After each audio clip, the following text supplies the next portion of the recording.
đậu cho em trơn á, cho em nhảy vào nha. Lên đậu đi, lên đậu đi, tao nhảy cho coi.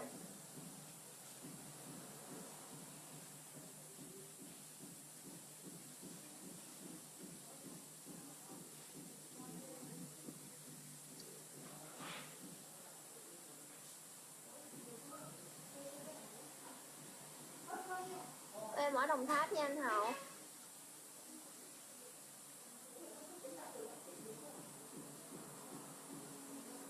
Lên đậu em đi. Lên đậu cho em đi. Nhảy mệt chết mà lên đậu tôi chứ. Tôi nhảy hoài.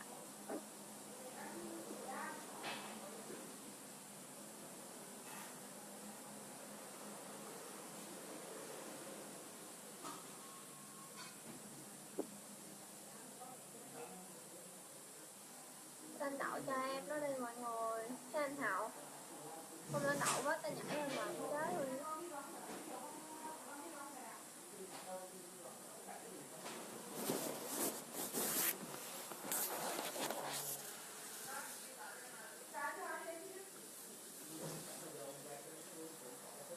Anh Tuấn nha. Trời ơi.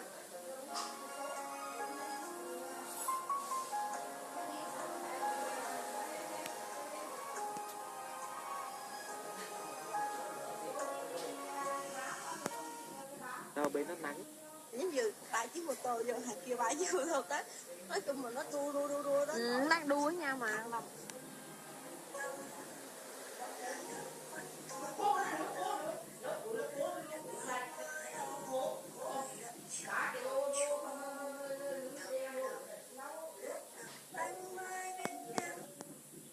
Gãy à.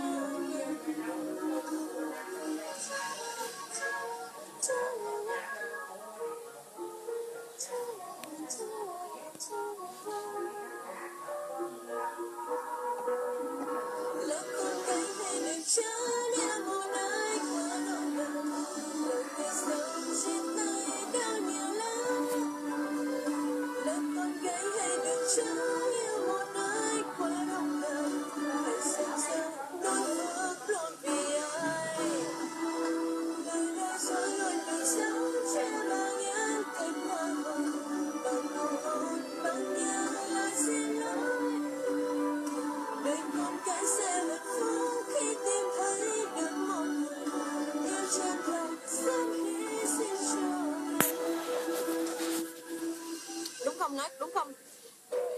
Bắt nhịp tim rap luôn á Rap ơi.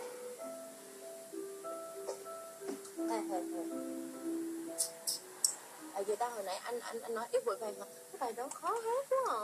Em biết bài đó nhưng mà khó hát cực kỳ. Anh tính mở trường bắn súng cho em tập AK-47. Vụ gì nữa? Cái vụ gì cái ông Forever kia? Em sao? AK-47 rap rock đi. Mày hát nhạc rap hả? Tôi chưa hát nhạc rap bây giờ.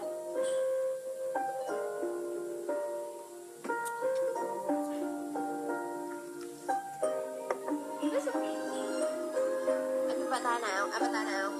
Thôi bỏ đi, bỏ Forever đi. Thôi bỏ dạ. Bài này em chỉ hát theo được thôi chứ không biết hát nhiều.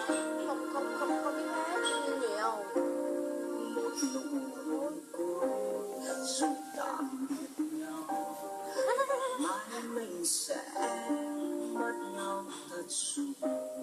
Người tìm hạnh phúc mới nên không ai phải lần nào giúp cho mà lòng đau có trái yêu thương ấy sẽ không tồn tại.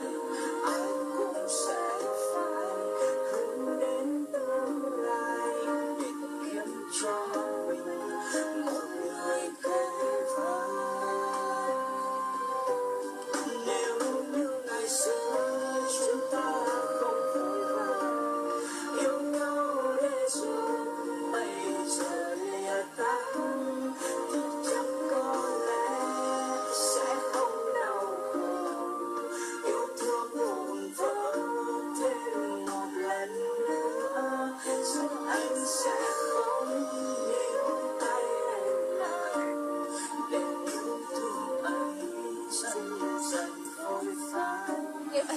được rồi. Mày, tôi đã nói tôi không biết hát bài này mà. Đừng giống như anh với em hiện tại. Có đâu. Không có đâu, em đang rơm theo bài. Bài này là yêu vội vàng. Yêu vội vàng đấy cả nhà ơi. Đừng yêu vội vàng nha, yêu vội là chết vội đấy.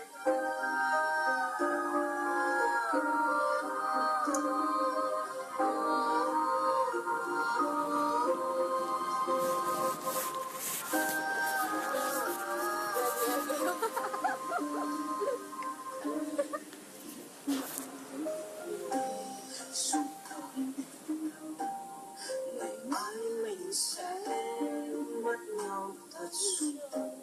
Một người một lời tìm hạnh phúc mới để không ai phải phiền lời đến này giúp cho ngày mai nỗi đau không dài và yêu thương anh sẽ không tồn tại.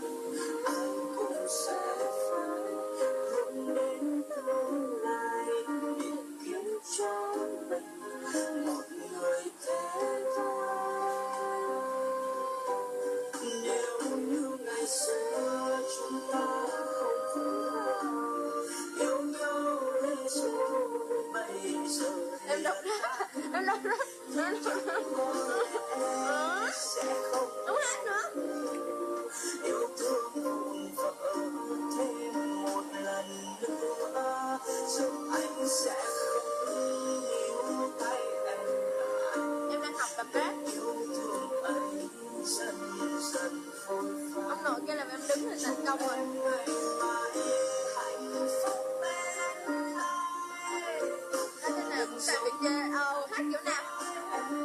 Hát kiểu nào cũng phải chê. Nếu như ngày xưa chúng ta không vội vàng yêu nhau để rồi bây giờ lìa tán, thì chẳng có lẽ sẽ không đau buồn. Yêu thương vụn vỡ thêm một lần nữa, giúp anh sẽ